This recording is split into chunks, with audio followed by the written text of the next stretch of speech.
কোনো রকম দেয়ালের দিকটায় চড়ে হাসপাতালে প্রবেশ করেছে। সে যেই হোক, খুব দক্ষ একজন। একে তো আমার স্যালুট করতে মন চাইছে। এত নিখুঁত আর দক্ষতার সাথে হয়তো আজ অবধি কোনো অপরাধী পার পেয়ে যেতে পারেননি। তবে তাকে তো আমি ধরবই, কিন্তু তার আগে আমাদের নকল প্রমত্ত অঙ্গনা সম্পর্কে জানতে হবে। আর তাকে খুঁজে বের করতে হলে আমাদের 4 বছর আগের সেই দুটি খুন সম্পর্কে আবারও সন্ধান করতে হবে। আগা থেকে শুরু করলে গোড়ায় তাড়াতাড়ি পৌঁছাবো ইনশাআল্লাহ। খুন দুটো যশোর জেলায় হয়েছিল। আজ সন্ধ্যায় আমি দুজন কনস্টেবল নিয়ে যশোরের উদ্দেশ্যে রওনা হব। তুমি এদিকটা খেয়াল রেখো। আজ হাসপাতালে আদিত্য আসেনি। কেমন জানি ফাঁকা ফাঁকা লাগছে আঁকি। কাজের ফাঁকে তো আদিত্যের সাথেই তার হাতটা জমে থাকতো দিনভর। গম্ভীর সে লোকটা, বেশি কথাও বলতে না জানলেও আখির বকবকানি তো শুনতো সারাদিন। মাঝে মধ্যে আখির সাথে মগ্ন হতো তার অতি গম্ভীর কিছু আলাপচারিতায়। বেশ ভালোই লাগে আখিরটা। আদিত্যকে দেখলেই যেন মনে হয় সে আবারও সেই 6 বছর আগে ফিরে গেছে। তাই হুট করেই আজ তার না আসা কেমন জানি এক খালি লাগা অনুভূতি জন্ম দিল আখির মনে। ফোন দিবে আদিত্যকে, তখনই আদিত্যের ফোন আসলো। আরে ডক্টর সাহেব, কোথায় আপনি? আর বলো না, অল্প জ্বর আসাতে মা ঘরবন্দি করেছে আমায়। এমন বন্ধ অবস্থায় না, আমি হার্ট অ্যাটাক করে মারাই যাই। আরে কি যে বলেন, আপনি ভাগ্যবান যে আপনার পাশে আপনার মা বাবা আছেন, আপনাকে দেখাশোনা করার জন্য, আপনাকে ভালোবাসা দেওয়ার জন্য। আমার তো এমন অবস্থা যে ঘরে মরে পড়ে থাকলেও কর্মচারী দেখাশোনা ব্যতীত আহ্লাদ করে যে কেউ বুকে টেনে নেবে এমন কেউ নেই। এভাবে বলো না আখি। দেখবে আশরাফ স্যার আর আহিল একদিন ঠিকই তোমায় মেনে নেবে। তুমি নিরাশ হও না প্লিজ। হুম, ভালো থাকুন, রাখি, কাজ আছে, নিজের খেয়াল রাখবেন কিন্তু। বাই। তুমিও নিজের খেয়াল রেখো। আহিল তখন আখির কেবিনে এসেছিল কিছু কাজে। আখির বলা কথাগুলো স্পষ্ট শুনতে পেল সে, যাতে এক মুহূর্তে বুক হাহাকারে ভরে গেল তার বোনের জন্য। আখি ফোন রেখে দেখতে পেল আহিলকে। আরে ভাইয়া, তুই কোনো কাজে এসছিস? ডাক্তার রাখি, আমি আপনার সিনিয়র স্যার বলে ডাকবেন আশা করি। বয়েই গেছে আমার তোকে স্যার ডাকতে। আমি তোকে ভাইয়া বলবো, কারণ তুই আমার ভাইয়া। আর তুই করেও বলবো। কি করবি করে নিস।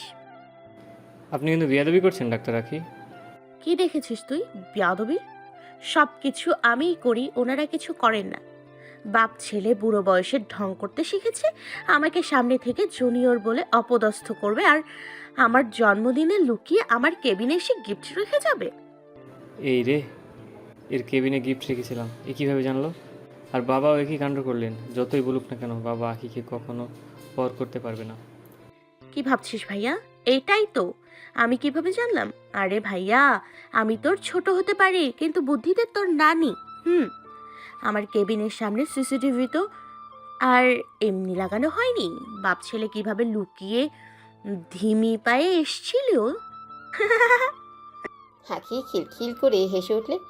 আহিল আর দাঁড়ালো না সেখানে। জানি এখানে থাকলেই ধরা পড়বে সে আখির কাছে। আখি যে তাকে হাসিয়ে এবং মানিয়েই ছাড়বে, তাই বেগতিক পায়ে চলে গেল। আখি এখনো হাসছে। শুনছো সুব্রতা, আজ আমাদের অ্যাকাউন্টে আঁকে 2 লক্ষ টাকা পাঠিয়েছে। বলল আগামীতে আরও পাঠাবে। আমি মানা করলেও মানলো না। বলল আমাদের কিছু লাগলে ওকে বলতে। মেয়েটা যখন থেকে জীবন এসেছে আমাদের শুধু দিয়েই যাচ্ছে। মানুষ এতটাও ভালো হয়, কখনো তাকে না দেখলে বুঝতামই না। কোনোদিনও হয়তো তার ঋণ শোধ করার তৌফিক জুটিয়ে উঠতে পারবো না। ঋণ শোধ করার কথাই বাদ দাও। এখন তো ওর সাথে কথা বললেও উঠার পরিস্থিতি রয়ে যায় না। দম বন্ধ লাগে আমার আদিল। প্লিজ কোনো মতে এখান থেকে নিয়ে চলো। আর একটু অপেক্ষা করো, আমি সব কিছু ঠিক করে দিব। বর্তমানে এই টাকার কথা যাতে মা বেঁচে তার কারো কানে না যায়। সন্ধ্যা নেমেছে মাত্র। হাজির ঘরে প্রবেশ করলো। আজ 2 দিন পর ঘরে ফিরল। ঘরে প্রবেশ করতেই কর্মচারী রহিমা একটা খাম এনে দিল হাদৃশের হাতে। ছোট সাহেব, এটা একটা লোক এসে দিয়ে গেল, বলল আপনি ছাড়া কাউকে না দিতে। হাদৃশ খামটা হাতে নিলে রহিমা চলে গেল। খামটার ভেতর দুটো রিপোর্ট দেখতে পেল আদৃশ। বুঝতে পারলো হাসপাতাল থেকে আসছে। প্রথম রিপোর্টটা উন্মুক্ত করে পড়ার পর হাদৃশ বাকরুদ্ধ হয়ে গেল। হাত পা তার মুহূর্তেই কেমন কাঁপতে লাগলো। পলকেই যেন তার মাথায় আকাশটা ভেঙে পড়ল। না, হে কিভাবে হতে পারে? কিভাবে মেনে নিবে সে এত বড় সত্য? না, হে হতে পারে না। আদ্রিস সক্ষম হতে পারে না, বাবা হবার সক্ষমতা নেই। কথাটা কি করেই কোনো পুরুষ সহজে মেনে নিতে পেরে যায়? বাবা হবার কারণ দেখিয়ে তো জীবনে ঋতিকাকে আনলো আদ্রিস, তবে সে আজ নিজেই অক্ষম, তাতে কি করে মন মানাবে? রিপোর্টটাকে মিথ্যে কি করে হতে পারে তাও? আদেশে খুব ভালো করে মনে আছে, ঋতিকাকে বিয়ে করে নিয়ে আসার আগের দিন আঁখি আর আদ্রিস দুজনেই একটা হাসপাতালে নিজেদের টেস্ট করাতে গিয়েছিল। আর্জেন্ট কাজের বাহানা দিয়ে রিপোর্ট আনার তারা আদ্রিস দেখায়নি সেদিন। ঋতিকাকে বিয়ে করার একটা সুযোগ যে তার চাইছিল, তাই আঁখির রিপোর্টের অপেক্ষা করেনি। তারপর তো আর সেই রিপোর্টগুলোর কথা মাথায় আনেনি আদ্রিস। কিন্তু আজ হঠাৎ হাসপাতাল থেকে রিপোর্টগুলো কে পাঠালো? তখনই আঁখির কল আসলো আদ্রিসের ফোনে। আদ্রিস ছটপট ফোন উঠালো। আঁখি আদ্রিসকে কিছু বলার সুযোগ না দিয়েই বলল, কি ব্যাপার উকিল সাহেব, নিশ্চয়ই সুখবর পেয়েছেন। খুশি হননি খবরটা পেয়ে? আপনার না বাবা ডাক শোনার খুব ইচ্ছে ছিল, তাই তো ঋতিকা নামক সুন্দরী রমণীকে ঘরে এনেছিলেন রাত কাটানোর জন্য, যাতে নিজেরও শরীরের নতুন চাহিদা পূরণ হয় আর বাবা ডাক শোনার শখটাও মিটে যায়। যাক, শরীরের চাহিদা তো পূরণ করেই নিলেন, তবে বাবা ডাক শোনার চাহিদা এবার কি হবে বেবি? আদ্রিস কিছু বলছে না, পাথরের ন্যায় দাঁড়িয়ে শুনেই যাচ্ছে আঁখির বলা তাচ্ছিল্য বাণী। আঁখি আবারও বলল, তুমি কি করে ভুলে গেলে আদ্রিস, আমি একজন ডক্টর। সেদিন টেস্ট করানোর পর অল্প সময়েই আমার কাছে রিপোর্ট চলে এসেছিল। তুমি তো ফালতু তারা দেখিয়ে চলে এসেছিলে। আমি যখন রিপোর্টে দেখলাম তুমি বাবা হতে পারবে না, তখন কতটা খারাপ লেগেছিল আমার তা শুধু আমিই জানি। তবে খারাপ লাগাটা নিজের জন্য ছিল না, ছিল তো শুধুমাত্র তোমার জন্য। ভেবেছিলাম আমি কথাটা কখনো তোমাকে জানাবো না, তোমাকে ভালোবেসে বুকে আগলে রেখে পার করব সারাটা জীবন। নাইবা শুনলাম কখনো মা ডাক, কিন্তু তোমার তো সে ভালোবাসার প্রয়োজন ছিল না, প্রয়োজন ছিল নতুন চাহিদার। যাক, পূরণ করলে তো। তোমাকে বেশি কিছু বলবো না। তোমার জন্য আমার তরফ থেকে রইল 5 বালতি সমবেদনা। আর হ্যাঁ, তুমি কি 2টা রিপোর্ট দেখছো? না দেখলে দেখে নাও, নিচে থাকা রিপোর্টও। আরশিয়া আঞ্জুম আখি is perfect for having a child. বর্তমানে তোমার চুপসে যাওয়া চেহারাটা দেখার ইচ্ছেটা চাপা দিয়ে রাখতে পারছি না। সত্যি খুব মজা হতো চেহারাটা একবার দেখতে পেলে, কিন্তু কি করব বলো? তোমার মতো লম্পটের চেহারা দেখার রুচি আর আমার নেই। বাই বেবি, ভালো থেকো কেমন? আঁখি ফোনটা রেখে দিয়ে প্রশান্তের একটা নিঃশ্বাস ছাড়ল। উজ্জ্বল হাসি মুখে টাঙিয়ে হায়নায় নিজেকে দেখতে লাগলো। কতদিন পর আজ নিজের চেহারায় সত্য সুখের হাসি দেখে ভালোই লাগতো তার। খামের অন্য রিপোর্টটা খুলে পড়তেই হাদিসের চোখ বেয়ে ঘুরিয়ে পড়ল বিসিজন। আঁখি সত্যিই মা হবার জন্য পুরোপুরি সক্ষম। আঁখি আদিত্যকে দেখতেই তার বাড়ি যাবে বলে মন মানিয়ে নিল। কতদিন হয় মির্জা হাউসে যায় না, যেখানে একসময় পড়েই থাকতো সারা দিন হাতিদের ধান্দায়। আঁখি আজ আবার যাওয়ার জন্য প্রস্তুত হলো। আজ কেন জানি বড্ড ইচ্ছে করলো তার শাড়ি পরতে। গতকাল নিজে একটা শাড়ি কিনেছিল, দেখতেই ভালো লাগা, তাই ওটাই পরে নিল। চুলগুলো ছেড়ে দিয়ে চোখে কাজল টেনে ঠোঁটে হালকা লিপস্টিক দিয়ে বেরিয়ে আসলো। ছুরি পরে নিল কিছু। যাওয়ার পথে হঠাৎ একটা দোকানে শুভ্রতা আর রিহানকে দেখতে পেলে গাড়ি থামাতে বলল আঁখি ড্রাইভারকে। হতপর গাড়ি থেকে নেমে ছুটে গেল দোকানের ভিতর। নিজের ঠিক সামনেই হঠাৎ আঁখিকে দেখতে পেয়ে সুব্রতা আঁখিকে জড়িয়ে ধরল। কিছু না বলেই আঁখিও তাকে জড়িয়ে ধরল হাসি মুখে। অনেকদিন পর আপনজন বলতে কাউকে পেয়ে আঁখি অনেকটাই আবেগপ্রবণ হয়ে উঠল। আহ্লাদে স্বরে বলল, অনেক মিস করি আপু তোমায়। আমিও মিস করি আমার পাগলি বোনটাকে। এবার আঁখি সুব্রতাকে ছাড়ি বেশ অভিমানী হয়ে বলল, তাই বুঝি? তবে ফোন করলে ওঠাও না কেন? প্রথম প্রথম তো কত কথা বলতে সারা দিন আমার সাথে, কিন্তু এই কদিন থেকে একদম ফোনই করো না, আর আমি ফোন করলে ধরো না। এমনটা কেন করছো? রাগ করেছো আমার উপর? আঁখির কথায় সুব্রতা বেশ হকচকে উঠল। আমতা আমতা করে বলল, আসলে আসলে এখন কাজে সময় পাই না, তাছাড়া রিহানকেও পড়াই। স্কুলে যাবে তো সামনের বছর থেকে। আচ্ছা আমি চলি, রাত হয়ে গেছে, বাড়ি ফিরতে হবে। আজ আদিল জরুরি কাজে আছে, তাই কিছু প্রয়োজনীয় জিনিস নিতে এসেছিলাম আমি। চলি, ভালো থেকো।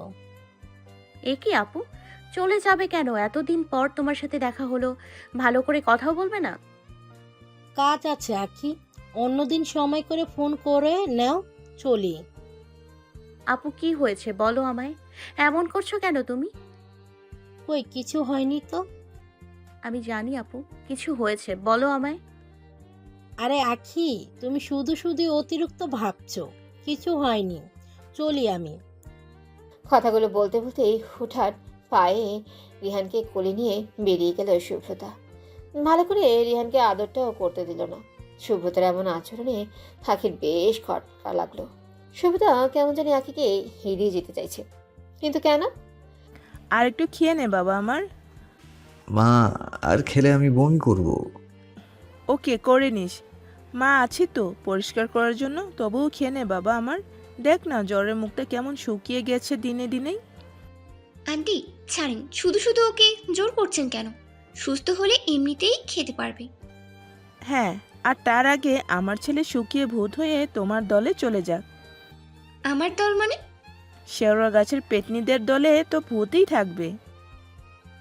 বিড়বিড়িয়ে বললেন সায়রা মির্জা। কথাটা আর কেউ না শুনলেও হাদি তো শুনে নিল। রিঙ্কি আবার জিজ্ঞেস করলো, কি যে বললেন আন্টি? আরে রিঙ্কি, তুমি খাওয়াতে মন দাও তো, মা এমনিই বলছিল। মায়ের দিকে আর চোখে তাকিয়ে বলল আদৃত। সায়রা মির্জা মুচকে এসে গেলেন।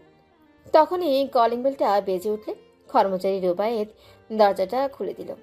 দরজার সামনে আখিকে দেখতে পেল সবাই। আখিকে শাড়ি পরিহিত দেখে আদৃত যতটা মুগ্ধ হয়ে তখন দেখছিল, ততটাই অবাক হয়ে দেখছিল বাকি সবাই। হাতিদের মা তো এক প্রকার বাকরুদ্ধ হয়ে গেছেন। হাতিদের জন্য হাতে যে লোকমাটা মাখিয়ে নিয়েছিলেন সেটাও হাত থেকে পড়ে গেল। তাড়াহুড়ায় হাত ধুয়েই ছুটে গেলেন আখির কাছে, জাপটে ধরলেন তাকে, কান্না করে দিলেন ফলকেই। এত বছর পর আজ মনে পড়লো তোর এই মায়ের কথা।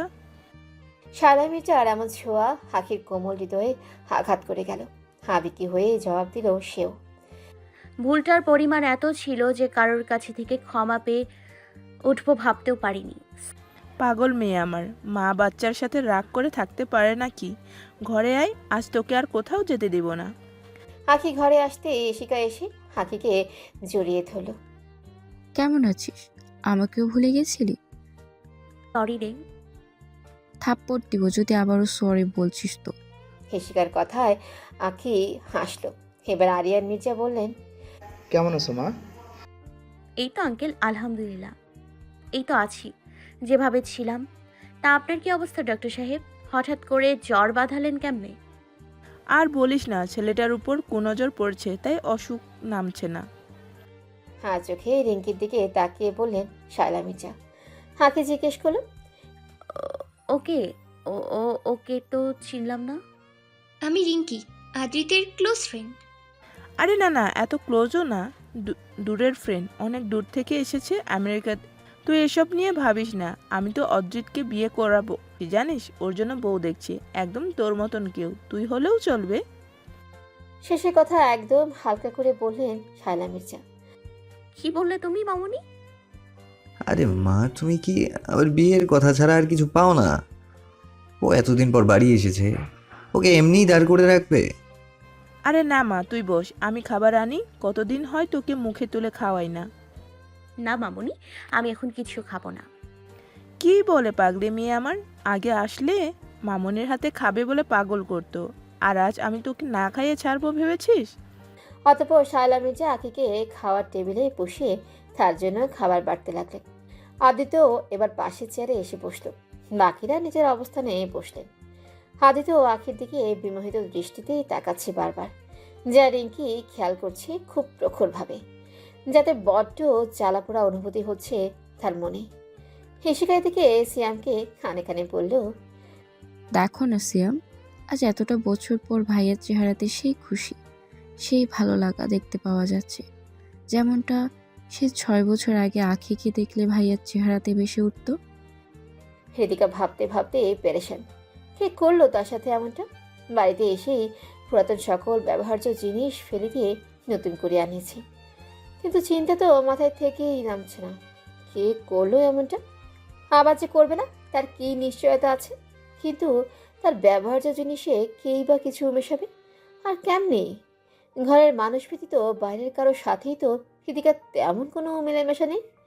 তার মানে কি আদিল, শুভ্রতা বা মায়ের মধ্যে কেউ তার বিরুদ্ধে কিছু ষড়যন্ত্র করে চলছে? ব্যাপারটা কি আদৃশকে জানাবে সে? না, ভয় হচ্ছে তার বড্ড। পরে যদি আদৃশ তাকে নিজের অযোগ্য মনে করে ছেড়ে দেয়। হায়নাতে চুল আঁচড়ে আনমনে ভেবে যাচ্ছে প্রীতিকা কথাগুলো। বিছানায় চিত হয়ে শুয়ে আছে আদৃশ। মাঝে মধ্যে আর চোখে দেখছে হৃদিকাকে। মনে চলছে হরেক চিন্তা। নিজের অযোগ্যতা সম্পর্কে কি হৃদিকাকে তা জানানো উচিত? কি করবে সে ভেবেই কুল পাচ্ছে না। সুব্রতা, আখের সাথে আমার কথা হয়েছিল। আমি চাইছি ওর দেওয়া টাকা দিয়ে নিজে একটা ব্যবসা খুলি। আমার একটা বন্ধু আছে, তাছাড়া আখি বলেছে তার কাছেও একজন লোক আছে যে এমন ব্যবসা করতে চায়। আমরা তিনজন মিলে শেয়ার একটা ব্যবসা খুলব। তারপর ব্যবসা বড় হলে আমরা নিজেরা নিজেদের ব্যবসা আলাদা করে নিতে পারবো। অভাগীটা কতই না করেছে আমাদের জন্য, আর আমরা চেয়েও ভালো ব্যবহারটা তার সাথে করে উঠতে পারছি না। কি হলো সুব্রতা, তুমি কাঁদছো কেন? আজ আখিকে পেয়েছিলাম, কিন্তু ধরা পড়ার ভয়ে আর ওর কথা চিন্তা করে পালিয়ে এসেছি ওর কাছ থেকে চোরের মতো। বেশি কথাও বলিনি। কি করবে বলো? আমরা যে নিরুপায়, কিন্তু খুব বেশি দিন থাকবো না, চিন্তা করো না। তা আখির সাথে যে তোমার যোগাযোগ আছে কেউ জানে না তো? না না, আমি সম্পূর্ণ লুকিয়ে কথা বলছি ওর সাথে। হুম হাকির মুখে খাবার তুলে দিলেন শায়লা মির্জা। হাকির চোখ ভরে উঠল সুখের জলে। কতদিন পর এভাবে মায়ের আদর পেল সে। শায়লা মির্জা উপর হাতে তার চোখ মুছে বললেন, কাঁদছিস কেন পাগলি? এত বছর পর আমার দ্বিতীয় মাকে যে আবার ফিরে পেলাম আমি। হয়েছে, আর ইমোশনাল করতে আসিস না আমায়। পরে কেঁদে কেঁদে চোখ ফুলে গেলে দেখতে আমায় বিশ্রী লাগবে। কথাটা শুনে সবাই হু হা করে হেসে দিল। অনেক করেও আখি আজ মির্জা হাউস থেকে বেরোতে পারল না। শায়লা মির্জা তাকে যেতেই দেবেন না। ওনার এক কথাই, এখানেই কয়েকদিন থাকতে হবে। ওনার বায়নার কাছে জিম্মি হলো আখি। কয়েকদিন থাকার মানসিকতা না থাকলেও আজ রাতটা থেকে যাওয়ার মন মানিয়ে নিল। যাক, অবশেষে আখি ফিরে আসলোই।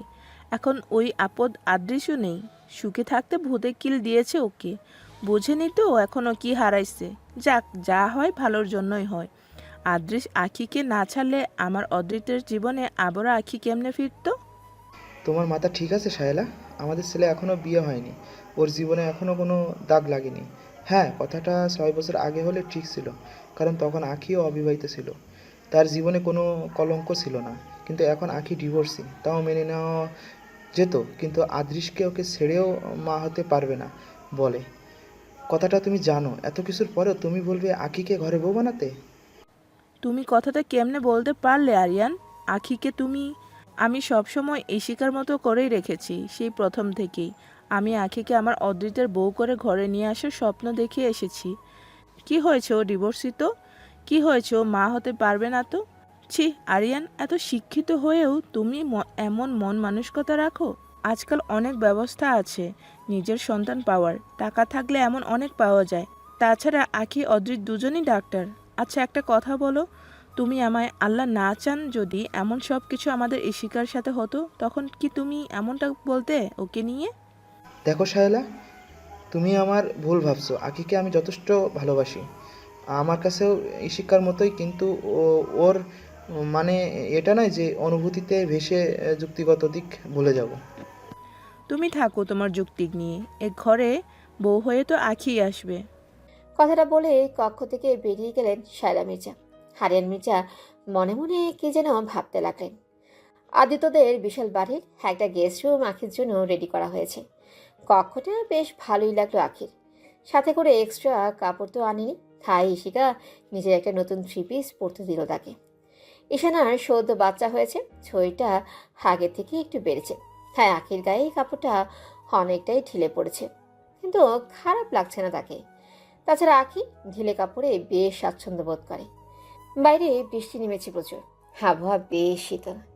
কেমন জানি মনে ভালোবাসা ভালো লাগার এক আচমকা অনুভূতি সৃষ্টি করে ভুক্ত এই আবহাওয়া। ভেসে আসা মৃত হাওয়া শরীরে যেমন শীতলতার অনুভূতি দেয়, তেমনই মনে এনে দেয় এক আলাদা তৃপ্তি। আজ হঠাৎ করে আবার মনে পড়ছে বিশ্বাসঘাতক সেই প্রেমিক পুরুষের কথা।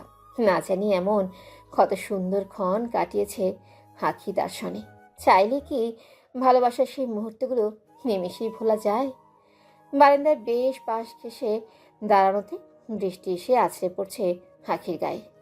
তবুও পিছু হচ্ছে না সে। ইচ্ছে করে যেন বৃষ্টিকে উস্কানি দিয়ে যাচ্ছে আখি, তাকে ভিজিয়ে তোলার জন্য। এই যে বাচ্চাও এখনো গেল না, ভিজেছো কেন এত রাতে? আমার ইচ্ছে করছে তাই। আপনি কেন এসছেন এত রাতে এখানে? জ্বর শরীরেও বাহাদুরি যায় না, তাই না? আমি বাহাদুরি করলাম কোথায়? দুর্বল শরীর নিয়ে মাঝরাতে ঘরে ঘুরে বেড়ানো বাহাদুরি নয় তো কি? হয়েছে, বাহাদুরি করব আমি। তোমার সাথে এমনটা না করলে হবে না। চুপচাপ এসো ওখান থেকে। আবহাওয়া ভালো না, জ্বর আসবে। আসলে আসুক, ভিজবো আমি। যান আপনি গিয়ে ঘুমোন। তাছাড়া আপনার মতো ঠুস ঠাস করে জ্বর আসার তবে আসবে না তুমি? না, এত জেদি কেন তুমি বলো তো? জেদ আমার রক্তে মেশা, তাই। আসবে না? না। ওকে, আমি আসছি। এবার আদিত্য গিয়ে আখিকে টেনে নিয়ে এলো কক্ষের ভিতর, তারপর বারান্দার দরজা লাগিয়ে দিল। এটা কি করলেন আপনি? দরজা লাগিয়েছি, দেখুন। আচ্ছা, আপনার ঘরে এসছি বলে ক্ষমতা খাটাচ্ছেন? ওটাই মনে করো। আপনি কখনো বদলাবেন না। নিরামিষ তো নিরামিষই থাকে। কই এমন আবহাওয়ায় লোক একসাথে বসে বৃষ্টি উপভোগ করার ফাঁকে গল্প গুজব করে, আর ইনি দরজা লাগিয়ে ঘুমোয়। হ্যাঁ, আমি নিরামিষ। তবে নিরামিষ হলেও তোমার সাথে থেকে কিছু জিনিস তো আয়ত্ত আমিও করেছি। হয়তো তোমার থেকেও বেশি কিছু জানি। যেমন? আমি আবার মুখে বলতে মজা পাই না, করে দেখাই। আচ্ছা তবে তাই। চলো। কোথায়? গেলে বুঝবে। আমার পিছনে আসো। আখি আদিতের পেছনে গেল। ঘরের ভেতরে পেছন দিকটায় বড় একটা খোলা জায়গা, যাতে বেশ বড় একটা জানালা দরজার নেই। বারান্দার মত বাইরের দিকটা, তবে ভেতরের দিকে খাঁচের দরজার সামনে পর্দা লাগানো। সেখানে বসার জন্য অনেক বড় করে জায়গা বানানো, যেখানে বসে বাগানের দিকটা সম্পূর্ণ চোখ ভরে দেখা যায়। জায়গাটা আখির বরাবরই প্রিয় ছিল। যখনই আসতো এখানেই বসে থাকতো সারাদিন। হাদিতের সাথে আড্ডার আবদার করতো এখানটা। এবার ছুটে এসে জানলার পাশে লেগে দেখলে, এখন বৃষ্টিও উপভোগ করতে পারবে আর ভিজবেও না। তবে এতে আপনার কোনো ক্রেডিট নেই। জায়গাটা আগে থেকে বানানো। আইডিয়া তো আমি দিলাম। তা মানা যায়, কারণ আপনার ওই নিরামিষ মাইন্ডে এত সুন্দর আইডিয়া আগে কখনো আসতো না। আগে তো একটু সময় আমার সাথে বসে কথা বলার জন্য বললে মনে হতো আপনার কাছ থেকে আপনার প্রাণ চাওয়া হয়ে গেছে। যাক, এখন তো নিজে থেকে একটু আধটু কথা বলার সুযোগ বানিয়ে নেন। ভুল তো মানুষ সারা জীবন করে যায় না, এক সময় তা শোধরায়। যাক, অবশেষে যখন ভুল ধরতে পেরেছেন, তবে তার সাজাটাও। কি সাজা দেবে? বেশি কিছু না, ঘুমে ঢলু ঢলু হয়ে পড়ার আগ অবধি আমার সাথে এখানে বসে গল্প করতে হবে, যদি আপনার অসুস্থ শরীর মানে তবে। আরে না, জ্বর একটু সকালে ছিল, এখন একদম নেই। ভালোই লাগবে তোমার সাথে আড্ডা দিতে। যাক, নিরামিষটা কাটলো তবে। তা আড্ডাতে কি আমাকে রাখা যাবে? হিরেনকে সেখানে হঠাৎ আগমনে অল্পতেই হাসি মুখটা মলিন হলো আদিতের। আখির সাথে অনেক দিন পর এমন একা সময় পার করার সুযোগ পেয়েও হাতছাড়া হয়ে গেল তার। আখি হেসে জবাব দিল, আরে কেন নয়, এসো রিঙ্কি, 2 থেকে তো 3 ভালো। হিরেনকে এসে আদিতে বেশ পাশ হয়ে বসলো।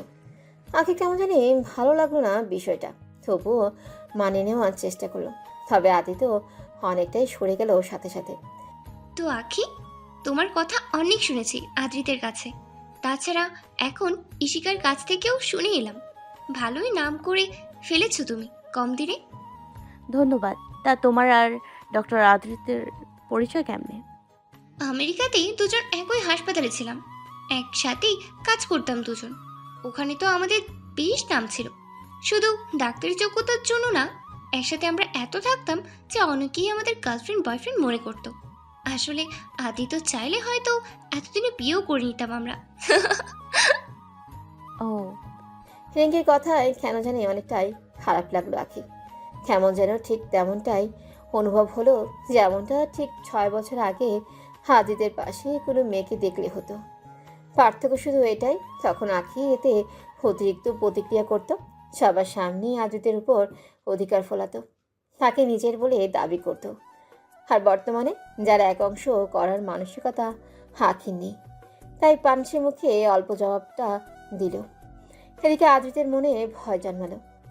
এই রিঙ্কি আবার বাড়িয়ে কেন বলছে এসব? আখি না আবার আমায় ভুল বুঝে যায়। আরে তেমন কিছু না আখি, ওর তো বাড়িয়ে বলার স্বভাব সব সময়। ও শুধুই আমার ভালো বন্ধু, এর থেকে বেশি কিছু না। হয়েছে, আর ঢাকতে হবে না। তোমার কি মনে হয় আখি, এত হট মেয়ের সাথে কেউ এত বছর ধরে জাস্ট ফ্রেন্ড সম্পর্কে থাকেই? তা তুমি বলো, তোমার খবর শুনেছি বিয়ে করেছিলে, ডিভোর্সও হয়ে গেছে। এখন ফিউচার প্ল্যান কি? দ্বিতীয় বিয়ে করবে নাকি? সবগুলো কথাই যেন আখির মনে দাগ কেটে গেল। সোজা সাপটা জবাবে বলল আখি, এমনটা তো জরুরি নয় জীবনে একজন চলে গেছে বলে আরেকজনকে নিয়ে আসতেই হবে। জীবন একাও কাটানো যায়। তা যায়, কিন্তু আদ্রিদের মতো সুদর্শন পুরুষ সামনে থাকলে কিন্তু নিজেকে ঠিক রাখা অসম্ভব। তুমি আবার ওর দিকে নজর দিয়ে বসো না। এসব কি বলছো তুমি রিঙ্কি? আরে আদ্রিত, তুমি রাখছো কেন? I am just kidding. তোমার কি আমার কথা খারাপ লেগেছে আকি? মজাই তো করছিলাম। না না না, খারাপ লাগবে কেন? মোটেও খারাপ লাগেনি। তা আপনারা গল্প করুন, আমি চলি, ঘুম পাচ্ছে। আখি কথা শোনো আমার।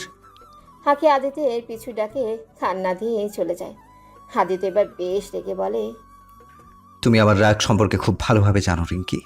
তুমি আজ আমার বাড়ির মেহমান না হলে আখির সাথে এমন ব্যবহার করার পরিণাম কি হতে পারে দেখিয়ে দিতাম। আমার আখির চেহারায় মলিনতা আমার সহ্য হয় না। সামনে থেকে এমন কিছু করার আগে ভেবে নিও। আদিত্য বেগতিক পায়ে গেল এবার আখির পিছন। রিঙ্কি পায়ের উপর পা তুলে জায়গায় বসে মুচকে আসলো। আখি কক্ষে ঢোকার আগে আদিত্য এসে তার হাত পাকড়াও করলো। আখি শোনো আমার কথা, ওই রিঙ্কির কথায় মন খারাপ করো না। ও আসলে গায়ে পড়া একটা মেয়ে, তাছাড়া কাকে কি বলতে হয় সেই জ্ঞান ওর নেই। ঠিক আছে ডক্টর আদিত্য, আমি ওর কথায় মন খারাপ করিনি। আমি ঠিক আছি। রাত অনেক হয়েছে, গিয়ে ঘুমিয়ে পড়ুন। জ্বর তো দেখি এখনো আছে, যান গিয়ে ঘুমন। আদিত্যের কপালে হাত দিয়েই বলল আখি। কথাটা স্বাভাবিকভাবে। নিরাশ হলো আদৃত। তুমি না বললে আজকে সারা রাত গল্প করবে? আরে কি যে বলেন, আমি তো মজা করি, জানিনি কাল হসপিটাল আছে। তাছাড়া আপনি অসুস্থ, সারা রাত এভাবে বিনাশ করলে হবে? যান গিয়ে ঘুমিয়ে পড়ুন। অতএব আর কথা না বাড়িয়ে কক্ষে ঢুকে দরজা লাগিয়ে নিল আখি। হাতি তো ভালোই বুঝতে পারল আখি ভালো নেই। আফসোস হলো তার এক সময় যে মেয়ে অনুভূতি নামক জিনিস লুকায় কিভাবে তা জানতো না। অল্পতেই কান্না করে ঘর ভাসাতো, হাসি নিচে লুকিয়ে রাখে পাহাড় সমান যন্ত্রণা। হাজরিস হঠাৎ তার বুকে কারো নরম হাতের ছোঁয়া পেল। চোখের উপর থেকে হাত সরিয়ে দেখল ঋতিকা। অন্যদিন যার এমন স্পর্শে শরীরে মুহূর্তেই আলাদা শিহরণ তৈরি হতো, আজ তেমনটা হার হচ্ছে না হাজরিসের। মনে আজ খুব করে আবারও আঁকিকে চাইছে, যা চাইলেও সম্ভব না আজ। ব্যর্থতা আর অসক্ষমতা হাজরিসের সব সুখ যেন নিমেষেই কেড়ে নিল। বর্তমানে চাইলেও আর কোনো সুখের দোলায় দোলতেই মন মানাতে পারবে না সে। তাই ঋতিকার হাত সরিয়ে একপাশ হয়ে শুয়ে পড়ল। ঋতিকা বেশ অবাক হয়ে জিজ্ঞেস করল, কি হয়েছে? এমন করছো কেন? কিছু না, ভালো লাগছে না, ঘুমাও। পারলে লাইটটা অফ করে দিও। আদেশে এমন ব্যবহার অল্পতেই ঋতিকার মন ব্যথায় ভরে তুলল। তবে আদেশকে বলল না আর কিছু। ঘরের বাতি উঠেই বন্ধ করেই হাদিদের বিপরীতেই শুয়ে পড়ল। মনের যন্ত্রণায় মত্ত হয়ে বারান্দার দরজা হাঁচো লাগাতে ভুলে গেল। রাত 3টে, আশপাশ জনশূন্য। আদেশের বাড়ির বাইরের রাস্তা থেকে রুমের বারান্দার দরজা খোলা দেখা গেলে হুডিওয়ালা অজ্ঞাত জন হেগে গেল সেদিকটায়। বাড়ির সামনেই দারোয়ান, তাই পেছন দিকে দেয়াল টপকে বাড়িতে প্রবেশ করে গেল সে। বারান্দার দিকে রাখা সিঁড়ি বেয়ে ভেতরে ঢুকে পড়ল অজ্ঞাত সেজন। হাসতে পায়ে কক্ষে ঢুকে একে একে হাদিদিকা আদৃশ দুজনেরই মুখের সামনে কিছু স্প্রে করে। দুজন কিছু না বুঝে ঘুমের ঘরে অজ্ঞান হয়। অজ্ঞাত জন এবার নির্দ্বিধায় কক্ষে বিচরণ করতে শুরু করে। ড্রেসিং টেবিলের সামনে রাখা রিদিকার নতুন করে আনা পণ্যগুলোও একবার করে দেখে নেয়, কিন্তু ওগুলোতে কিছুই না করে এবার পকেট থেকে একটা ইঞ্জেকশন বের করে রিদিকার হাতের মাধ্যমে তার শরীরে দিয়ে দেয়। তারপর বলে ওঠে, প্রমত্ত অঙ্গনার সাজা তোদের কেউ দিবে, কিন্তু অন্যদের মতো সহজ মৃত্যু তোরা পাবি না। মিস্টার অ্যান্ড মিসেস রহমান, প্রমত্ত অঙ্গন অপরাধীদের ছাড় দেওয়া মোটেও পছন্দ করে না। অতঃপর যেভাবে সে এসেছিল সেভাবেই চলে গেল। পরদিন সকালে যশোর এসে খোঁজ করতে লেগে গিয়েছিল জিসান। ইতিমধ্যে অনেক নতুন সন্ধান পেয়ে গেল সে। 4 বছর আগে যশোর জেলার নকল প্রমত্ত অঙ্গনা দ্বারা যে 2টি খুন হয়েছিল বলে জিসান মনে করে তাদের সম্পর্কে বড় তথ্য পেল সে। তখন কেসটা তার থানার আন্ডারে না থাকায় তেমন মাথা ঘামায়নি বলে হয়তো এসব খবর ছুটে গিয়েছিল তার কাছ থেকে। এবার ভালোই খোঁজ নিলে জানতে পারলো সে 2টি খুন যাদের করা হয়েছিল তারা দুজন স্বামী স্ত্রী ছিল। প্রথম যে পুরুষের খুন হয়েছিল তার আসল ঠিকানা বের করলে জানা গেল সে যশোরের এক জায়গায় ভাড়া থাকতো তার স্ত্রী তাহমিনাকে নিয়ে। প্রথম হামিরুল হাসপাস এবং কর্মস্থানের লোকের সাথে ভালো ব্যবহার করলেও ধীরে ধীরে নাকি সে সবার থেকেই কেমন দূরত্ব বজায় রাখতে শুরু করলো। কারোর সাথে তেমন কথাও বলতো না, কখনো কোনো বন্ধু বান্ধবকে বাসায় নিয়ে নাস্তাও করাতে চাইতো না। কেউ নিজে থেকে যেতে চাইলেও তার স্ত্রীকেও আশেপাশের কেউ তেমন দেখেনি ঘর থেকে বের হতে। হঠাৎ একদিন আরেকটা মেয়ে এসে তাকে স্বামী বলে দাবি করে। সেদিন সে বাড়িতে নাকি তুমুল ঝগড়া হয়। চারপাশের মানুষ মুহূর্তেই একত্রিত হয়। আমিরুলের প্রথম স্ত্রী নীলিমা ছিল সে, যে তার দ্বিতীয় স্ত্রী তাহমিনাকে অনেক মারধর করে। তবে তাহমিনা এতে কিছুই বলল না, আর না তো তার কোনো প্রতিবাদ করতে চাইল, বরং পুরো ঘটনায় স্বাভাবিক থাকলো, যা আশেপাশের লোকের কাছে অনেক অস্বাভাবিক বলেই মনে হলো। আমিরুল ও নীলিমাকে সেদিন অনেক মারধর করলো। এসবের এক পর্যায়ে সেখানে পুলিশ এসে 3 জনকেই আটক করে ধরে নিয়ে গেল। সুযোগ সুবিধা করে আমিরুল তাহমিনাকে নিয়ে বাড়িতে চলে আসতে সক্ষম হলেও নীলিমা তার উপর কেস করে বসল। কেস চলাকালীন একদিন হঠাৎ আমিরুলকে তার ঘরেই মৃত অবস্থায় পাওয়া গেল, কিন্তু তাহমিনাকে কোথাও পাওয়া গেল না। এর কিছুদিন পর নীলিমাকেও খুন করা হলো, কিন্তু তাহমিনাকে আর কোথায় গেছে কেউ বলতেই পারে না। তারা সেখানকার স্থায়ী কোনো বাসিন্দা ছিল না, এমনকি তাহমিনাকে তেমন কেউ দেখেও নি। তাই তার বা তাদের বিষয়ে কিছু বলা সবার জন্য দুরূহ ছিল। জিসান এবার গভীর চিন্তায় ডুব দিল। তার ভাবনা মতে হোক না হোক এই তাহমিনা এসব খুনের সাথে জড়িত। যদি সে এখনও বেঁচে থাকে, এখন জিসানকে খুঁজে বের করতে হবে তাহমিনাকে। আখির মন বড্ড খারাপ আজ। চাইলেও রিঙ্কির রাতে বলা কথাগুলো ভুলতে পারছে না সে। এমনিতেই কারো বলা কোনো কথা কখনো মনে নিয়ে বসে থাকে না, হাসি খুশি থাকাই আখির স্বভাব। কিন্তু আজ যেন চাইলেও খুশি থাকতে পারছে না, মনটা কেমন জানি ভার হয়ে আছে। কী করবে আখি? ডিভোর্সিদের হয়তো সবাই এমন নিচু চোখেই দেখে। মন ভালো করার জন্য হেসিকার সদ্য জন্ম নেওয়া মেয়েটাকে কোলে নিয়ে নিজের রুমে এসে খেলা করছিল আখি। এমনিতেই বাচ্চাদের সে খুব পছন্দ করে। ঠিক তখন কক্ষে নক করলো হাজিত। আসতে পারি? আসুন ডক্টর সাহেব। কি করছো? এই তো নিশিকে নিয়ে খেলা করছি। শুধু খেলা করবি? হাসপাতালেও তো যেতে হবে, আর তার আগে নাস্তা করতে হবে। চলো। আপনার জ্বর নেমেছে? হ্যাঁ, একদম সুস্থ আমি বর্তমানে। আজকে হাসপাতালেও যাব। চলো নাস্তা করবে। না, আমি নাস্তা করব না, খিদে নেই। নেই বললে চলে? চলো চুপচাপ। খাবো না ডক্টর আদিত্য, প্লিজ আপনি গিয়ে খেয়ে নিন। তুমি না খেলে আমিও খাচ্ছি না। এই কেমন জেদ? তেমন জেদ যেমন তুমি করছো। আপনি একটু বেশি করছেন। তুমি কোথায় কম করছো? কথায় কথায় ঝগড়া না বাঁধালে হয় না আপনার? ঝগড়াটের সাথে ঝগড়া করব না তো কি করব? আমি কি ঝগড়াটে? আমি তো সেটা বলিনি, তবে তুমি মেনে নিলে আমার কি করার আছে? আপনি কি মনে করেন আপনি আমায় কথায় ফাঁসাতে পেরে যাবেন? চেষ্টা তো করতেই পারি। তখনই নিশি কেঁদে উঠল চিৎকার করে।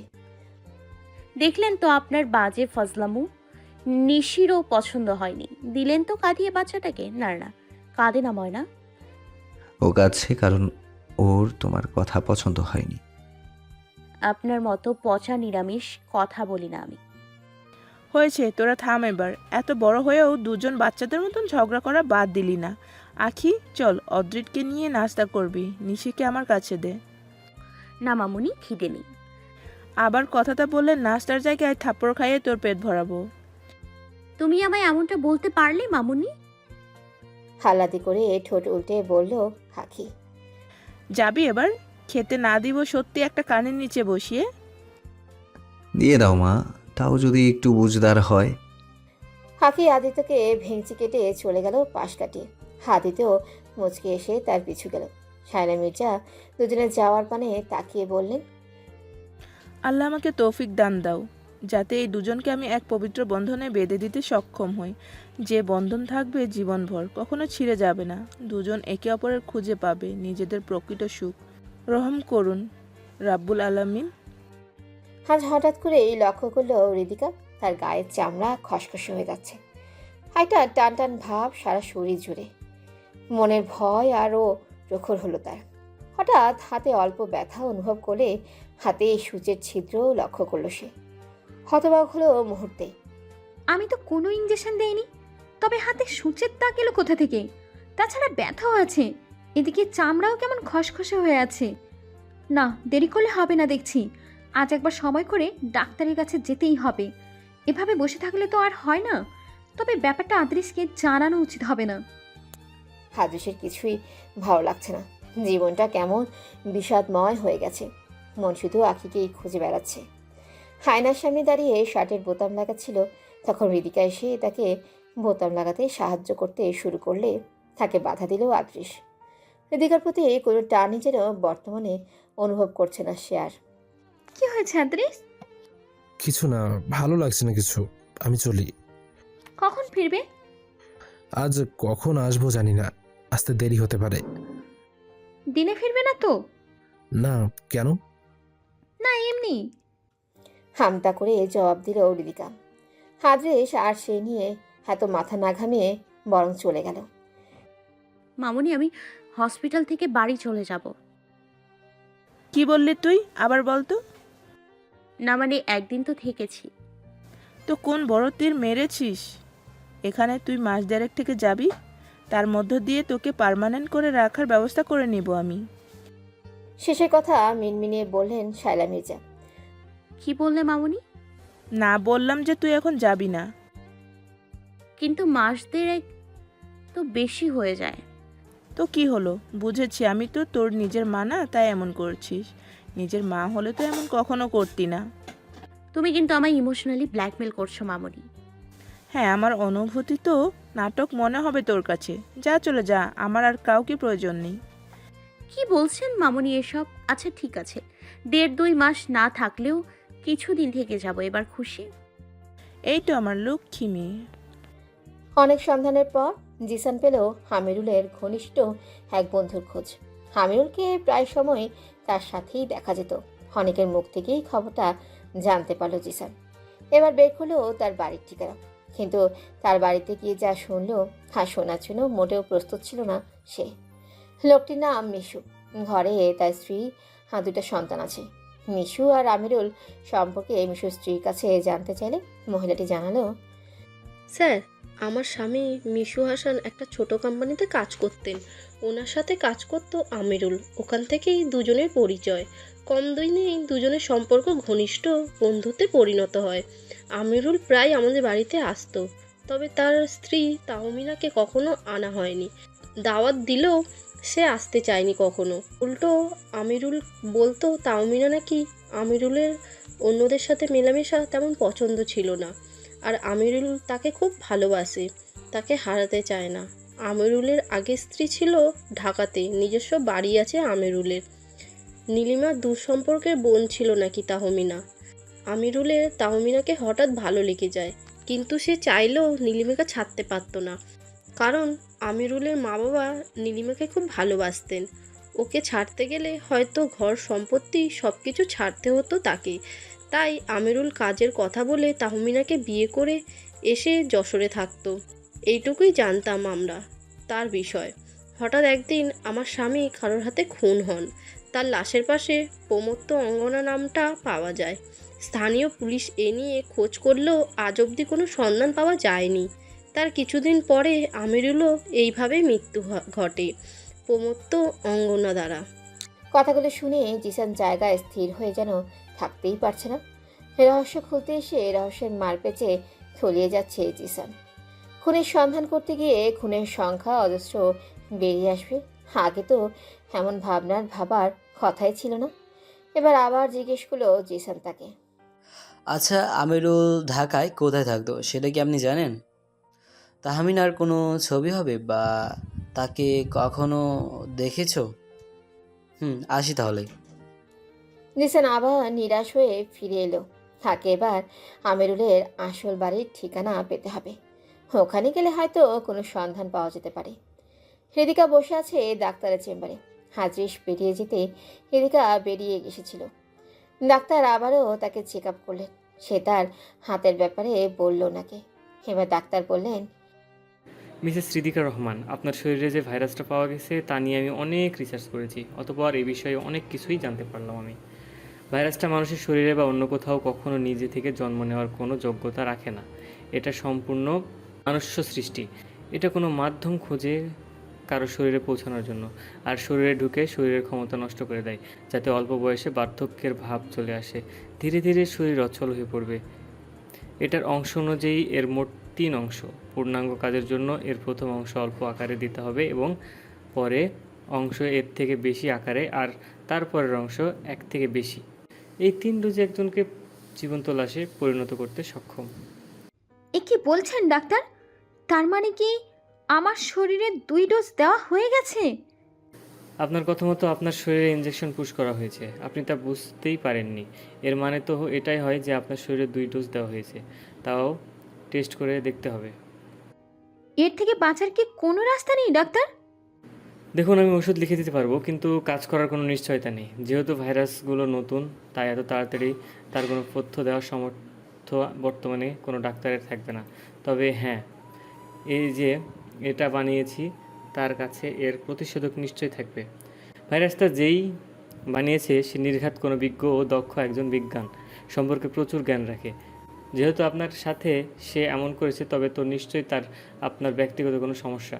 আপনি তাকে শনাক্ত করুন, তারপর তার সাথে সব কিছু মিটিয়ে নিন। এতে প্রাণ রক্ষা পাবেন আপনি। হাকি আজ আদিত্যের গাড়িতে হাসপাতালে যাচ্ছে। আদিত্য আখির ড্রাইভারকে আখির বাড়িতে পাঠিয়ে দিয়েছে, আর বায়না ধরেছে আখি তাদের বাড়িতে যতদিন থাকবে আদিত্যের গাড়িতেই যেখানে যাওয়ার যাবে। আজকে ড্রাইভার আনেনি আদিত্য। অনেকদিন পর আখির সাথে একা সময় পার করার সুযোগ কি সে এমনি যেতে দেবে? বর্তমানে ড্রাইভ করছে আদিত্য। আখি চুপচাপ গাড়ি জানালা দিয়ে বাইরের দিকে তাকিয়ে আছে। আদিত্য মনে মনে বলেই চলেছে, আফসোস হয় আখি। একদিন যে আখি সারাদিন কথা বলে আমাকে বিরক্ত করতো, গাড়িতে আমার সাথে একা ভ্রমণ করার জন্য না জানি কি কি করতো। একবার আমাকে একা পেলে জীবনের সব গল্প অল্প মুহূর্তে বলে দেওয়ার প্রচেষ্টায় থাকতো, সেই আখি এত এত এত চুপচাপ। সব কিছুই ওই ফালতু আদৃশ্যের জন্য হয়েছে। আমি কথা দিলাম আখি, ছাড়বো না ওই আদৃশকে। তোমার সুখ কেড়ে নেয় এমন সব লোককে আমি দূর করে রাখবো তোমার থেকে। হঠাৎ আখি বলে উঠল, গাড়ি থামান ডক্টর আদিত্য। আখির কথায় জায়গা দেখে গাড়ি দাঁড় করালো আদিত্য। কি হয়েছে আখি? শুভ্রতা আপু বাড়ির বাজার করছে দেখি। উনি তো কখনো বাজার করতে আসে না, বাড়ির কর্মচারীগুলো বাজার করে। দাঁড়ান, আমি কথা বলে আসি। আখি নেমে গেলে আদিত্যও তার পিছন নেমে যায়। আখি গিয়েই শুভ্রতার হাত পাকড়াও করে। হঠাৎ আখিকে এইভাবে দেখে হকচকিয়ে ওঠে শুভ্রতা। আপু তুমি এখানে কি করছো? তুমি সবজি কিনতে এলে কেন? ঘরের কর্মচারীগুলো কই? ওই আসলে আখি দুজনেই কাজ ছেড়ে দিয়েছেন। নতুন কাজের লোক তো আর তাড়াতাড়ি করে পাওয়া যায় না। আর আদিল একটা কাজে গেছে, ওই যে ব্যবসা খুলেছে তোমার কথায়, ওটার কাজেই। তাই আমি চলে আসলাম। আমি নতুন কাজের লোকের ব্যবস্থা করে দিব। ভাইয়াকে বলো ব্যাপারটা আদৃশকে না জানাতে। না, তোমাকে কষ্ট করতে হবে না আখি, কাজের লোক আর লাগবে না। লাগলে আদ্রিস দেখবে। আমি বরং আসি, কাজ আছে। শুভ্রতা চলে যেতে নিলে তার হাতে বেশ গাঢ় হয়ে ফুলে ওঠা খাঁচির দাগ দেখতে পেল। এ কি হয়েছে তোমার হাতে আপু? কে করলো এসব? আরে কিছু না, রিহান দুষ্টমি করেছে এসব। চলি এবার। হতপর চোরের মতো পালিয়ে গেল শুভ্রতা। আখি হতভম্ব হয়ে দাঁড়িয়ে রইল সেখানে। হাঁচটা রিহানের দেওয়া বলে মোটেও মনে হলো না আখির, বরং মনে সৃষ্টি হলো অন্য এক সন্দেহের। আখি আবহ চুপচাপ গায়ে জানালা দিয়ে বাইরে দেখছে, আর আদিত্য ড্রাইভ করছে। এবার নীরবতা ভেঙে বলল আদ্রিত, আখি, আমি জানি তুমি রিঙ্কির ব্যাপার নিয়ে আপসেট। আসলে ও সহ্যের বাহিরে একটা ব্যক্তিত্ব, ওর কথা আমি কখনো কানে নেই না। কিন্তু ও তোমাকে এভাবে কথা বলবে ভাবিনি। তুমি মন খারাপ করো না, ওকে আমেরিকা পাঠিয়ে দেওয়ার ব্যবস্থা করছি আমি। আমেরিকা কেন পাঠাবেন? বিয়ে করে নিন ওকে, দেখতে তো সুন্দরী। তাছাড়াও অ্যাডাল্ট, আপনাকে পছন্দও করে। তবে ক্ষতি কিসে? আর আর কতকাল একা থাকবেন? কারোর জন্য তো জীবন আটকে থাকে না ডক্টর। সানিয়ার সাথে কি হয়েছিল আপনার তা আমি জানি না, তবে আপনার জীবনকে দ্বিতীয় সুযোগ দেওয়া উচিত বলে আমার মনে হয়। আদিত্যকে জীবনে অন্য কারোর সাথে এগিয়ে যেতে বলতে বুকে বড্ড পীড়া অনুভব করছিল আখির। তবুও তাতে মন দিল না। নতুন কোনো মনে অনুভূতির ডাকে সাড়া দিতে চায় না সে। একদিন চেয়ে আদিত্যকে খুব করে চেয়েছিল, তাই হয়তো আজও তাকে অন্য কারোর সাথে এগিয়ে যাওয়ার কথা বলতে খারাপ লাগছে। এদিকে বাকরুদ্ধ হলো আদিত্য। প্রথমত বুক ফেটে যাচ্ছে এটা ভেবেই যে আখি কখনো তার মুখে কোনো মেয়ের নাম শুনতে রাজি ছিল না। সেই আখি আজকে তাকে অন্যের সাথে জীবনে এগিয়ে যাওয়ার কথা বলছে। আর দ্বিতীয়ত আখি ডক্টর সানিয়াকে নিয়ে বলা কথাটা পেরেশান করে তুলল তাকে। আখির এমন কথার মানে বুঝে উঠতে না পেরে এবার প্রশ্ন করে বসলো সে। ডাক্তার সানিয়ার সাথে আবার কি হবে আমার? ওর সাথে কিছু থাকলে তো কিছু হবে। আমি তোমার কথার মানে বুঝতে পারছি না আখি, পরিষ্কার করে বলো। কেন? ডক্টর সানিয়ার সাথে আপনার সম্পর্ক ছিল না? ওকে তো আপনি ভালোবাসতেন।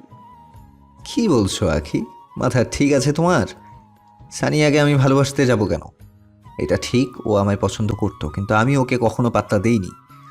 তবে সেদিন আপনাদের ডক্টরেট ডিগ্রি লাভ সংবর্ধনায় আয়োজিত অনুষ্ঠানের দিন যখন ডক্টর সানিয়া আপনাকে আর আমাকে একসাথে সহ্য করতে না পেরে কাঁদছিল, তখন তার কান্না কেন সহ্য হয়নি আপনার? মানা করতে পারবেন? সেদিন আপনি তার কান্না থামাতে ব্যর্থ হয়ে তার প্রতি দুর্বল হয়ে পড়েননি? তাকে কোলে করে নিয়ে একটা বন্ধ কেবিনে ঢুকে যাননি? তার ঘণ্টাখানিক এই বন্ধ রুমেই ছিলেন। কথাটা অস্বীকার করতে পারবেন আপনি? এসবের মানে কি হয় ডক্টর আদিত্য, বলতে পারবেন? কথাগুলো শুনে অবাকত্ব নিয়ে আদিত্য সজোরে ব্রেক কষল গাড়ি। কি বলছো আখি এসব? এসব ভুলভাল তোমাকে কে বলেছে? ভুলভাল নিজের চোখে দেখেছি আমি। হ্যাঁ, সেদিন সানিয়া কাঁদছিল কারণ হঠাৎ তার পায়ে মোচড় খেয়ে গিয়েছিল। হঠাৎ ব্যথায় হাঁটতে পারছিল না, তাই না চাইতেও ওকে আমায় কোলে নিতে হয়েছিল। সেখানে অনুষ্ঠান থাকায় অনেক লোক ছিলেন, সরু বলে ও বসতে চাইছিল না, তাই একটা কেবিন খালি পেয়ে ওকে নিয়ে সেখানে ঢুকে পড়ি। পায়ে বড় কোনো সমস্যা হয়নি, আর তখন কোথায় ব্যথা করছিল ঠিকভাবে বলতেও পারছিল না। তাছাড়া ওর পারিবারিক কিছু সমস্যা ছিল, যার কারণে মানসিকভাবেও অনেক ভেঙে পড়ছিল। তাই আমি ওকে রেস্ট করার কথা বলে বেরিয়ে আসতে চাইলেও ও আসতে দিচ্ছিল না। অনেক রিকোয়েস্ট করছিল ওকে একা ছেড়ে না যেতে। ও আমার ভালো বন্ধু ছিল, তাই সেদিন ওর পাশে কিছুক্ষণ বসে যাওয়াটা আমি ভুল মনে করিনি। ও তো বেশি কিছু চাইছিল না আমার থেকে। আপনার আর ডক্টর সানিয়ার মধ্যে কোনো কিছুই ছিল না? নো আখি। সেদিন আদৃশ্যের দেখানো ভিডিও দেখে কি আমি ডক্টর আদিত্যকে ভুল বুঝলাম? কিন্তু ডক্টর সানিয়া সেদিন কেন বলল ডক্টর আদিত্যের সাথে তার সম্পর্ক? তার মানে কি ডক্টর আদিত্য আর আমাকে ইচ্ছে করে আলাদা করা হয়েছিল? কি হয়েছে আখি? কি ভাবছো? কি হয়েছে? ব্যাপারটা আমায় খুলে বলো প্লিজ। আপনি হসপিটালে যান, আমার অন্য কাজ আছে। কথাটা বলেই আখি গাড়ি থেকে নেমেই ছুটতে শুরু করলো। হাতে তো কিছু না বুঝেই তার পেছন ছুটে গেল। তার নাম ধরে এই ডাকছে। আখি কোথায় যাচ্ছ? আখি দাঁড়াও। হাকি আদিত্যের কোনো পিছু ডাকে খান না দিয়ে একটা সিএনজি আটকে চলে গেল কোথাও। আদিত্য এবার ছুটে তার গাড়ির কাছে এসে সিএনজিটার পিছু নিল, কিন্তু অর্ধেক রাস্তা গিয়ে গাড়িটা হারিয়ে ফেলল আদিত্য। এদিকে বারবার আকিকে কল করলেও ধরছে না সে। হাকিকে নিয়ে আদিত্য পেরেশানিতে পড়ে গেল। হাকি সোজা গেল সানিয়ার বাড়িতে, কিন্তু সেখানে গিয়ে জানতে পারল সানিয়ার বিয়ে গত 5 বছর আগেই হয়ে গেছে। হাকি দেরি না করে তার শ্বশুরবাড়ির ঠিকানা নিল তার পরিবারের কাছ থেকে। এদিকে আদিত্য তাকে কলের পর কল দিয়ে যাচ্ছে। এবার ফোন উঠালো আখি। কোথায় যাচ্ছ আখি তুমি? আমি পাগলের মতো খুঁজে যাচ্ছি তোমায় সে কবে থেকে। আপনি আমাকে খুঁজবেন না, আমি ঠিক আছি। জরুরি কাজে এসেছি, পরে দেখা করছি আপনার সাথে। কি হয়েছে তার সোজাসুজি বললেই তো পারো। বললাম তো, এসে বলছি আপনি হসপিটাল যান। হুট করে কি এমন কাজ চলে গেল যে আমাকে সাথে নেওয়া যেত না? অ্যাড্রেস বলো, আমি আসছি। না, এদিকটা আমি একাই সামলাবো। আখি কল কেটে দিল কথাগুলো বলে। আদিত্য ভাবলেশীন হয়ে রইল। হাকি পৌঁছালো সানিয়ার শ্বশুরবাড়ি, কিন্তু সানিয়াকে সেখানেও পেল না। সানিয়া হাসপাতালে গেছে। হাকি জানতে পারলো সানিয়ার স্বামীও একজন ডাক্তার, তাদের একটা মেয়ে সন্তানও আছে। হাকি সানিয়ার শ্বশুর শাশুড়ির কাছ থেকে তার হাসপাতালের অ্যাড্রেস নিয়ে এবার বেরিয়ে গেল সে উদ্দেশ্যে। রোগী দেখে লাঞ্চ টাইমে একটু রিল্যাক্স করছিল সানিয়া, তখনই তার কেবিনে প্রবেশ করলো আখি। হাকিকে হঠাৎ এভাবে দেখে বেশ ঘাবড়ে গেল সানিয়া। অপ্রস্তুত হয়ে জিজ্ঞেস করলো, আখি তুমি এখানে? হ্যাঁ, আমি সত্য জানতে এসেছি। কিসের সত্য? হামতা করে বলল সানিয়া। খরকস্বরে জবাব দিল হাকি। কিসের সত্য বোঝো না? ডক্টর আদিত্য আর তোমার সত্য। 6 বছর আগে যে ঢং করে ডক্টর আদিত্য আর আমায় দূর করেছিলে, সে সত্য। আমি তোমাকে আর আদ্রিতকে দূর করব কেন? আমি সেদিন কোনো ঢং করিনি। আসলে তাই। তবে ডক্টর আদিত্যের প্রতি এত ভালোবাসার দোহাই দিয়ে এখন ডক্টর আদিত্যকে ছেড়ে অন্য কাউকে বিয়ে করে সুখে শান্তিতে সংসার করছো কেমনে? আদ্রিত আমাকে ধোকা দিয়েছে, তাই আমি নিজের জীবনকে দ্বিতীয়বার সুযোগ দিয়েছি। কথাটা বলতেই সানিয়ার গাল বরাবর কষে একটা থাপ্পড় বসিয়ে দেয় আখি। সাথে সাথে সানিয়ার ঠোঁটের এক পাশ কেটে রক্ত বেরিয়ে আসে। হাকি এবার তার চুল মুট করে ধরে নিল। সানিয়া শত চেষ্টা করেও আখিকে না ছাড়াতে পারছে, আর না তো তাকে যেমনি করে উঠতে পারছে। চিৎকার করতে শুরু করেছে সানিয়া। কে আছো? বাঁচাও, এই গুন্ডি মেয়েটা আমাকে মেরে ফেলছে। সত্যটা বলো, নয়তো সত্যিই মেরে ফেলবো। তুই আমাকে বলবি ডক্টর আদিত্যের মতো লোক তোকে ধোকা দিয়েছে আর আমি তা বিশ্বাস করব? বল সত্যটা কি, শাকচুন্নি? ততক্ষণে হাসপাতাল বেশ লোক সেখানে প্রবেশ করে গেল। অনেকে আখিকে ছাড়াতে এগিয়ে এলেই ফাঁস থেকে পানির গ্লাস নিয়ে তার আগা ভেঙে সানিয়ার গলা বরাবর ধরে গর্জে উঠল আখি। কেউ যদি এক পাও এগিয়েছ, তবে এখানেই মুহূর্তে এর লাশ ফেলবো আমি। বল সানিয়া, চুপচাপ, নইলে তুই আমায় ভালো করে জানিস এটা তোর গলা বরাবর ঢুকিয়ে দিতে দ্বিতীয়বার ভাববো না। আখির রাগ সম্পর্কে ভালোই জানে সানিয়া। বর্তমানে আখি রক্তিম বর্ণ ধারণ করে থাকা চোখের দিকে তাকিয়ে হার সাহস জুটিয়ে উঠতে পারল না। প্রাণ বাঁচানোর চিন্তায় জিম্মি হলো আখির কাছে। বলছি আখি, আমি সত্যিটা বলছি। আগে গ্লাসটা নামাও। নামবো না, আগে বল। আপনারা যান প্লিজ, ব্যাপারটা আমি দেখছি। সানিয়া নিজের বদনাম না হওয়ার সুবিধায় সবাইকে বাড়ি যেতে বলে সবাই কেবিনের বাইরে চলে গেল। এবার বলল সানিয়া, আসলে আখি, আমি তখন আদ্রিতকে অনেক ভালোবাসতাম। সুদর্শন থাকা সত্ত্বেও চরিত্রবান ছিল আদ্রিত। শালীন মার্জিত তার ভাষা, গম্ভীর স্বভাব, অন্যায়কে কখনো প্রশ্রয় না দেওয়া, সত্যবাদী ব্যক্তিত্বের অধিকারী ছিল আদ্রিত। এমন ছেলের প্রেমে কোন মেয়েই না পড়বে? আদ্রিত বলতেই তো ভালোবাসার আরেক নাম ছিল, যাকে মন প্রাণ উজাড় করে ভালোবেসেছিলাম আমিও। কিন্তু বাকি সকল মেয়েদের মতো সে আমাকেও পাত্তা দিত না। যেখানে ওর মনে অনেক বড় একটা জায়গা জুড়ে বসবাস করে উঠতে সক্ষম হয়ে গিয়েছিলে তুমি, যা তুমি নিজেও জানলে না, কিন্তু আমি ঠিকই জানতাম। আদ্রিতের প্রেম বিরহে কতটা পোড়াচ্ছিল শুধু আমিই জানি। যখন আশাহত হয়ে নেতিয়ে পড়েছিলাম তখন আশার হালো হয়ে আসলো আদৃশ। আদৃশ জানতে পেরে গিয়েছিল আমি আদৃতকে ভালোবাসি। সেদিন আদৃশ আমাকে জানালো সে তোমাকে ভালোবাসে, সে প্রথম থেকে। কিন্তু তুমি ভালোবাসো আদৃতকে, যে কোনো মূল্যেই আদৃশের তোমাকে চাই। এইদিকে আমিও আদৃতকে খুব খুব করে চাইছিলাম তখন। সে আমাকে আশ্বাস দিল আমরা দুজন মিলে যদি তোমাদের মধ্যে ভুল বুঝাবুঝি সৃষ্টি করি তবে তোমরা আলাদা হয়ে যাবে আর আমরা দুজন নিজেদের ভালোবাসার কাঙ্ক্ষিত জনকে পেয়ে যাব। প্রথমত আমি আদৃশের কথায় রাজি হই না, কিন্তু আদৃশ আমাকে বোঝায় এই যে ছাড়া আমাদের কাছে কিছুই করার নেই। তাই আদৃশের সাথে মিলে আমরা দুজন তোমাদের আলাদা করার প্ল্যান করি। সেদিন হাসপাতালে সংবর্ধনা অনুষ্ঠানে পায়ে ব্যথা আর পারিবারিক সমস্যার নাটক করে আদৃতকে এক কক্ষে নিজের সাথে আটকে রাখি। তখন সব কিছু আড়াল থেকে ভিডিও করে আদৃশ, তারপর তোমাকে তা দেখায় আর শুভাকাঙ্ক্ষী বলে নিজেকে দাবি করে। তোমার মনে বিষ গুলে দিতে চায় আদৃতকে নিয়ে, কিন্তু তুমি তাতেও বিশ্বাস করছিলে না, বরং আদৃতর সাথে ব্যাপারটা সোজাসুজি কথা বলতে চাইছিলে। কিন্তু আদৃশ তোমাকে ঠেকায় এই বলে যে আদৃত তোমার কথা ভেবে আমাকে ভালোবাসার কথাটা স্বীকার করবে না। কথাটায় তুমি আটকাও এই ভেবে যে এখানে আদৃত তোমার কথা ভেবে কেন নিজের ভালোবাসার সম্পর্ক মেনে নিবে না। তোমাকে কোনো মতেই বিশ্বাস করানো যাচ্ছিল না, তাই তুমি আদৃত সাথে দেখা করার আগেই আমি সেখানে আসি তোমার কাছে। তার মানে সেদিন যে তুমি বলেছিলে ডক্টর আদিত্য তোমাকে ভালোবাসেন, সেই কলেজ চলাকালীন সময় থেকেই, তাই আমাকে পাত্তা দিতেন না উনি। কিন্তু আমাকে সত্যটা বলেননি বাচ্চা ভেবে, আমার মন ভাঙবে যাতে লেখাপড়া নষ্ট হবে আমার। তাছাড়া আমার বাবার সাথে ওনার বাবার বন্ধুত্বের সম্পর্কও এতে খারাপ হওয়ার সম্ভাবনা ছিল, যেহেতু আমি আমার বাবার আদরের একমাত্র মেয়ে। কিন্তু ডক্টর আদিত্য তোমায় অনেক ভালোবাসেন, তোমাদের ব্যাপারে উনি এগোতে চান না শুধু আমার কথা ভেবে। উনি কখনো আমাকে মেনে নেবেন না, আর আমার কারণে তোমাকেও তবুও মেনে নেবেন তার কোনো নিশ্চয়তা ছিল না। এজন্য তুমি ভিক্ষা চাইতে এসেছিলে ওনাকে আমার কাছে, যাতে আমি নিজে থেকে তোমাদের রাস্তা থেকে সরে দাঁড়াই। এর মানে এসব সকল কথাই বানোয়াট ছিল।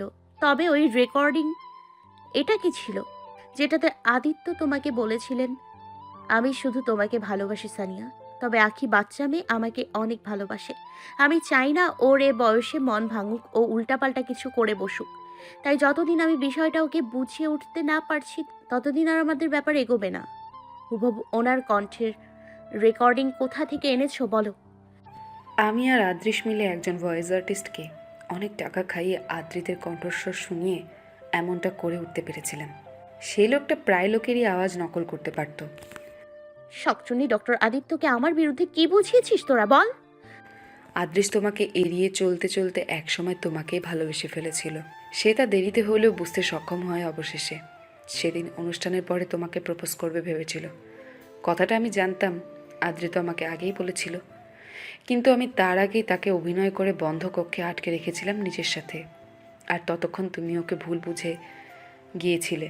সেদিন অনুষ্ঠানের পর সোজা বাড়ি চলে যায় আদৃত।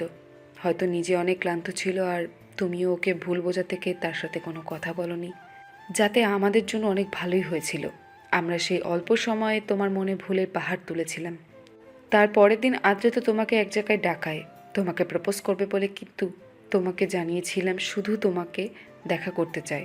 ঠিক তখন আমিও ওকে তোমার আর আদৃশের একটা ভিডিও দেখাই, যেটাতে তুমি আদৃশকে জড়িয়ে ধরে কাঁদছিলে। আদৃত আর আমার ব্যাপারে সব কিছু জানার পর কিন্তু ভিডিওটা আমি ঠিক পেছন থেকে করেছিলাম।